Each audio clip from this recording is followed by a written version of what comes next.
Vamos de inmediato con la entrevista, la primera que les habíamos anunciado. Vía Zoom está en contacto con nosotros la colega abogada Vanessa Velázquez, experta en Derecho. Con ella vamos a hablar acerca de desafíos y beneficios de una propuesta laboral. Buenos días, ¿cómo le va? Muy buenos días. ¿Qué podemos comentar sobre este tema? Adelante. Bueno, ya estamos cerrando el 2024. Muy probablemente tengamos un incremento salarial de no mayor a $10. Realmente el panorama en tema de empleo en el 2025 debe ser tomado como una prioridad. Se han perdido muchos empleos por la crisis energética y realmente no ha despegado una campaña de empleabilidad que este gobierno ha tratado de generar.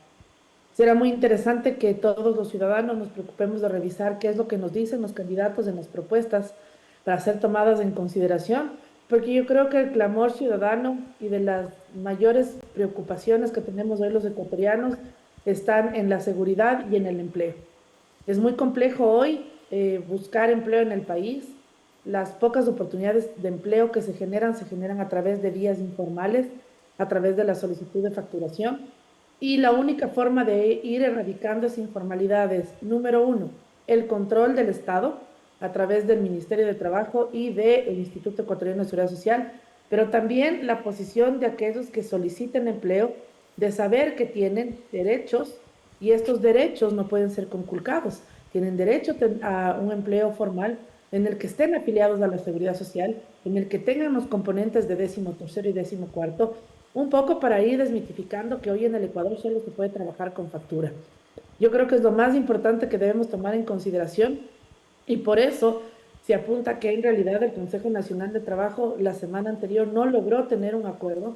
Había una posición un poco fuerte de dos sectores de trabajadores, unos que pugnaban por $110 como incremento, otros que pedían el 10% de incremento, alrededor de $46.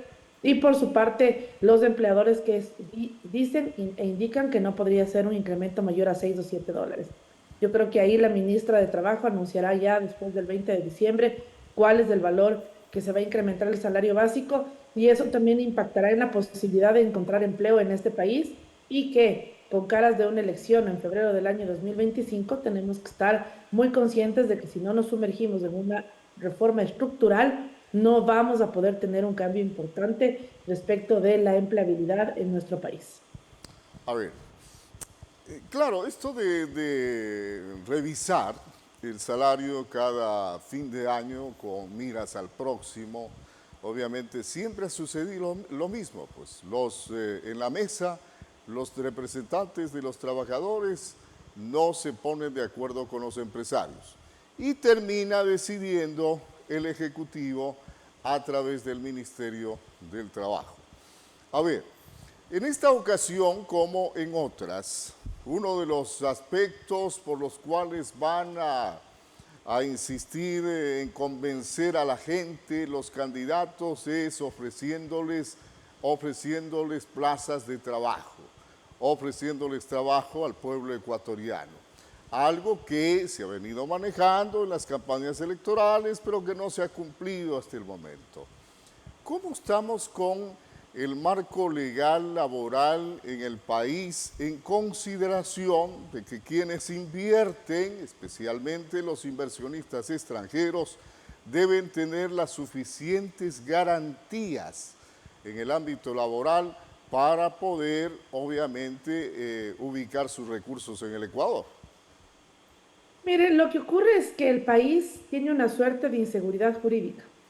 La inseguridad jurídica hace tener un temor de inversión a cualquiera. Ni siquiera hablemos de los grandes empresarios de marcas extranjeras que pueden correr un riesgo, quizás porque tienen una estructura legal que la traen desde fuera, contratan un estudio jurídico local y tienen elementos para poder estructurarse y tener una política laboral acá acorde a las leyes ecuatorianas. Pero hablemos de los pequeños emprendedores, de los que arriesgan su capital, quizás la liquidación de sus 20 años de trabajo, para empezar y poner una panadería, una peluquería, que generan empleo, uno, dos, tres empleos, y eso va generando una suma de empleabilidad que efectivamente ocurre. Lo que me he podido dar cuenta y haciendo una revisión de cada uno de los planes de gobierno de todos y cada uno de los candidatos, no tienes más de tres que te hablen de la necesidad de una reforma laboral. Todos repiten esta frase trizada de la generación de empleo con inversión extranjera. ¿Cómo? ¿Cómo? Si tú un día le dices al inversor extranjero que efectivamente en el Ecuador se pagan impuestos y al siguiente día le dices que no. Si en el Ecuador le dices que hay 10 modalidades contractuales y al siguiente día le dices que no. Y solamente tres de los programas de gobierno que plantean tres candidatos hablan de la necesidad de hacer cambios importantes. A pesar de que tocan finas hebras, que terminan siendo complejas y peligrosas, porque hablar en el tema laboral y decir que vas a flexibilizar es visto definitivamente como una regresión de derechos laborales. ¿Por qué? Porque el sindicalismo en el Ecuador se ha encargado de hacerte ver que lo nuevo es malo y hasta allá es que deben efectivamente hacerles ver los candidatos, hacer una campaña limpia respecto del tema de trabajo y simplemente traernos ejemplos comparativos de lo que ocurre en Colombia, de lo que ocurre en Perú y cómo en el Perú y en Colombia se han vuelto más competitivos para efectos de exportaciones, precisamente porque la mano de obra, sin tener ninguna violación de derecho, tiene ciertas flexibilidades que te permiten contratar. Y sobre todo un punto muy importante que nadie toca en sus planes de gobierno, la necesidad de instaurar políticas laborales respecto de las actividades y ramas que tenemos en las tablas sectoriales. No puede ser posible que sigamos usando el mismo contrato para la persona que trabaja en un almacén en centro comercial y también el mismo contrato para el exportador. Son dos líneas completamente diferentes de negocios que en el Ecuador no están bien analizadas. Y además, un poco hacer ya una compilación de los contratos que realmente existen y hacer un ejercicio de revisión de lo que está ocurriendo. Mire usted lo que pasa con la jubilación patronal. ¿Cómo es justo que los trabajadores que llegan a 20 años ya sepan que es su tiempo máximo de trabajar en una empresa porque el empresario no quiere tener jubilados patronales y que por eso sea una causal de salida y no de estabilidad? Si a eso no lo vemos como un problema y seguimos repitiendo y repitiendo de que los derechos del trabajador son irrenunciables y que estas son conquistas laborales, lo Claro. único que estamos haciendo es mandar a la gente a la calle, a la gente de más de 45 años, que es precisamente la que tiene crisis de buscar empleo nuevamente. Y los jóvenes entender que tienen otra visión. Los jóvenes ya no quieren estar 8 horas en una oficina. Los jóvenes quieren estar 5 horas en una, tres en otra. Hay que movernos hacia cómo el mundo cambió en el tema de empleabilidad. El mundo es otra cosa. Solo el Ecuador quiere ser una isla perdida a la que nadie llegue y de la que nadie sepa, porque tenemos que seguir respetando estas normas arcaicas que en el mundo fueron cambiando y cambiando para bien. Si no, veamos los ejemplos, y si no queremos ver en Latinoamérica, veamos lo que pasa en España, lo que pasa en Europa en general, con la flexibilidad que teniendo seguridad jurídica y seguridad de estabilidad, son flexibles y permiten que los jóvenes principalmente gocen y tengan los beneficios. Por eso sí es importante entender que es un desafío de romper estructuras caducas que están en nuestra mente y en nuestros dirigentes. A ver, ¿por qué continuamos con esos ofrecimientos superficiales, esos ofrecimientos de marketing solamente para convencer a la gente durante las elecciones y no entramos en lo que usted ha manifestado, una reforma estructural? Mucho se ha venido hablando de la necesidad de un nuevo código, de dejar el vetusto que tenemos, pero en la Asamblea no ha caminado ese tipo de iniciativa. ¿Qué es lo que ocurre? Lo que ocurre es que es muy delicado tomar este tipo de propuestas, porque mire lo que pasó con el contrato por horas. No fue una mala pregunta la que realizó la consulta popular impulsada por el presidente Novoa. No era una mala pregunta. El país necesitaba, miren ahora con los cortes de energía, cuando yo no puedo tener el turno de mis trabajadores que no pueden comparecer porque ya detuvieron el primer bloque de energía eléctrica en la mañana, podían contratarse bajo esta modalidad por horas empleados que cumplan con esos otros turnos y se podía haber generado empleo en plena crisis, en medio de una crisis.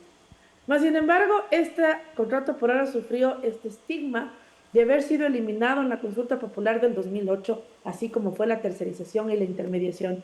Y todo el mundo piensa que eso es una suerte de violación a los derechos del trabajador. Estas estigmas que existen hoy son las que precisamente no nos permiten avanzar.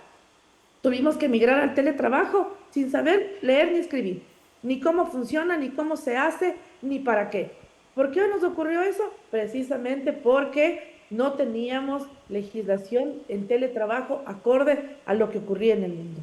Ahora hay tantas nuevas formas de contratación en el planeta y nosotros queremos seguir con el contrato de 3 meses de prueba y que se continúe inmediatamente a hacer un contrato de plazo fijo. Y yo le puedo asegurar que la mayor parte de los trabajadores que superan los 10 o 15 años en sus lugares de trabajo en el país ni siquiera tienen un contrato suscrito.